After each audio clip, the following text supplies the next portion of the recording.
రమయ్యప్ప కొత్తగా వింటున్నాము మరియు భయపెడుతున్నాము. ఏంటంటే మళ్ళీ వైరస్ వస్తుంది, చైనా వైరస్. దీనివల్ల చాలామంది కాలం చేయవచ్చని భయపెడుతూ ఇతరత్ర ప్రాథమిక మధ్యాలలో వస్తున్నాయి స్వామి. అలా భయపడకండి. ఈ వైరస్ 2001 కనుక్కున్నారు. హ్యూమన్ మెటనో వైరస్గా గుర్తించారు. దీనివల్ల అంత ప్రమాదం లేదు. కరోనా టైంలో ఎంత ప్రమాదం పొందామో అంత ప్రమాదం లేదు. కానీ కరోనా నుంచి మనం ఎలా చేతులు శుభ్రం చేసుకుంటూ పలు విషయాలు ఎంత జాగ్రత్తగా ఉన్నామో అంత జాగ్రత్తగా ఉంటే సరిపోయింది.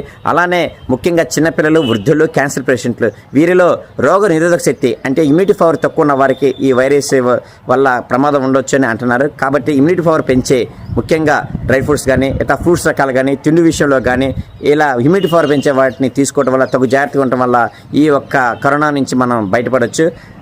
ఏ విషయమైనా సరే మనం భయపడితే, మానసికంగా ఒత్తిడి పొందితే ఎంతటి చిన్న విషయమైనా సరే రోగనిరోధక శక్తిని తగ్గించి ఎంతటి చిన్న విషయమైనా సరే ఆరోగ్యపరంగా దెబ్బతినొచ్చు. కాబట్టి భయపడకండి, మానసికంగా ఒత్తిడి పొందవద్దు. ఎంతటి విషయాన్ని సరే జయంగా మనం విజయం సాధించవచ్చు.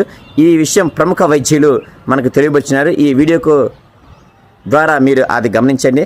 ముఖ్యంగా మనం దేనికి భయపడొద్దండి. తగు జాగ్రత్త తీసుకుంటే మన ధైర్యాన్ని ఎంతటి విజయానైనా సాధించవచ్చు. జై శ్రీరామ్, జై శ్రీరామ్, జై శ్రీరామ్.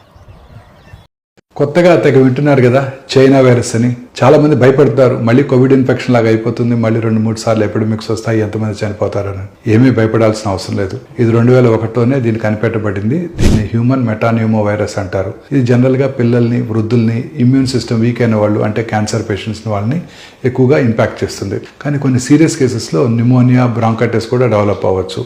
ఈ మధ్య కాలంలో చైనాలో మరి సీజనల్ చేంజెస్ వల్ల కానివ్వండి, పోస్ట్ కోవిడ్ ఇమ్యూనిటీ తగ్గడం వల్ల కానివ్వండి ఎక్కువగా కేసులు నమోదయ్యాయి. బాడీ ఇమ్యూన్ సిస్టమ్ వీక్ అయినప్పుడు ఈ వైరస్ యాక్టివేట్ అవుతుంది. ప్రివెన్షన్ ఏమీ లేదు. ఇంతకు ముందు లాగానే కోవిడ్లో లాగానే చేతులు సోప్తో కడుక్కోవడం, మాస్క్ వేసుకోవడం, సిక్ పర్సన్స్ ఎవరైనా ఇన్ఫెక్ట్ అయిన వాళ్ళు ఉంటే వాళ్ళకి దూరంగా ఉండటం.